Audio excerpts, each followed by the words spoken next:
Turneja hvarskih vinara po Italiji nastavila se u pokrajini Molise, gdje smo posjetili moliške Hrvate, najstariju iseljeničku zajednicu.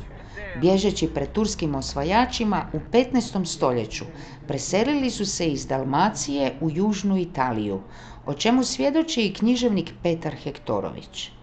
Uz pjesmu Klape Kaštilac iz Vrboske i ovdje su se degustirala hvarska vina. I ne mogu bez nje, bez ruže crvene.